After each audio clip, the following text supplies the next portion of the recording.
2023년 7월 19일 수요일 달코라 뉴스입니다.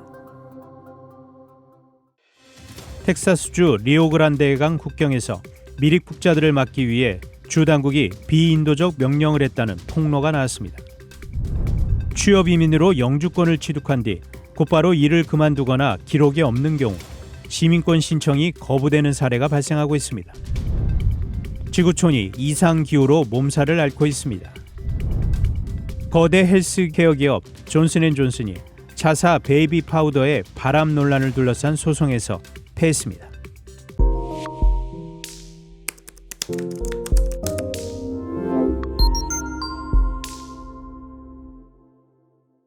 텍사스주 리오그란데강 국경에서 미립국자들을 막기 위해 주 당국이 비인도적 명령을 했다는 폭로가 나왔습니다.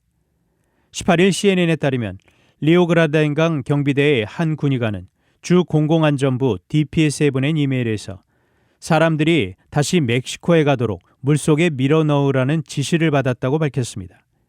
이 군의관은 또 미립국 이민자들에게 먹을 물도 주지 말라는 명령을 받았다고 말했습니다.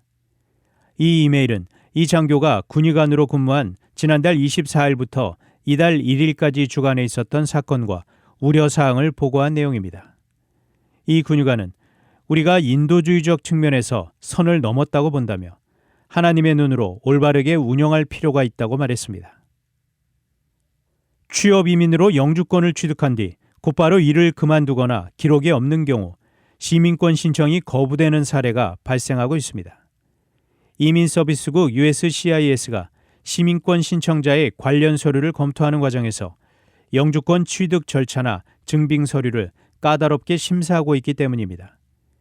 이민법 변호사들은 USCIS가 시민권 신청서를 과거 이민 기록을 재검토하는 기회로 삼아 영주권 취득 과정에 불법적인 부분이 있었는지 아닌지를 밝혀내기 위해 심사를 강화하는 것으로 분석했습니다.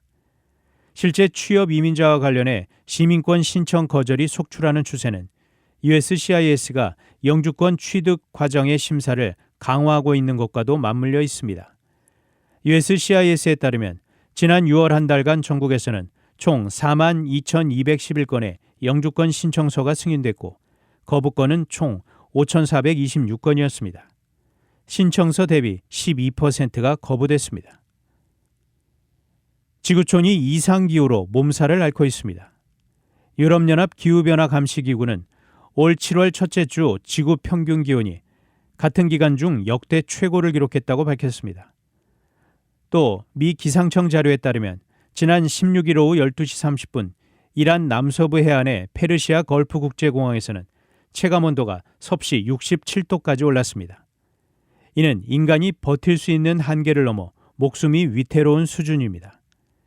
최근 남유럽, 미국을 비롯한 북반부 곳곳의 기온이 치솟은 가운데 폭염으로 인한 경제적 피해가 클 것이라는 우려가 나왔습니다. 지난해 발표된 한 연구 결과에 따르면 1999년에서 2013년 인간이 초래한 폭염이 전 세계 경제에 미친 누적 손실이 5조 달러에서 29조 3천억 달러 사이로 추정됐습니다. 거대 헬스케어 기업 존슨앤존슨이 자사 베이비 파우더의 발암 논란을 둘러싼 소송에서 패했습니다. 어제 캘리포니아주 법원에서 열린 재판에서 배심원단은 암 환자 앤서니 에르난데스 발데스의 손해배상 청구를 받아들여 존슨앤존슨의 1,880만 달러 배상을 판결했습니다. 발데스는 베이비 파우더를 사용하다가 성면 때문에 걸리는 암인 중피종에 걸렸다고 주장했습니다. 활석을 주 원료로 하던 존슨앤존슨의 베이비 파우더는 성면이 일부 섞여 중피종이나 난소 상피암을 유발한다는 논란에 휘말렸습니다. 배심원단은 발데스의 치료비 보전, 고통에 대한 배상을 하도록 결정했으나 존슨앤존슨의 훨씬 큰 부담이 될 수 있는 징벌적 손해배상은 부과하지 않았습니다. 존슨앤존슨은 이번 배상 판결이 나오면서 손배소를 제기한 다른 이들을 설득하는 데 어려움을 겪을 것으로 예상됩니다. 단신 뉴스입니다. 윤석열 대통령이 19일 집중호우로 대규모 피해가 발생한 13개 지자체를 특별 재난지역으로 우선 선포했습니다. 내년도 한국의 최저임금 수준이 시간당 9,860원으로 결정됐습니다. 동남아시아에서 모기맥의 감염병인 댕기열 환자가 급증하는 가운데 타이완에서도 댕기열 환자가 400명을 넘어선 것으로 집계됐습니다. 지난해 뉴질랜드에서 일어난 가방 속 어린이 시신 사건의 재판부가 살인 혐의를 받는 한인 어머니의 신상을 공개했습니다. 지금까지 7월 19일 수요일 달코라 뉴스 최은준이었습니다.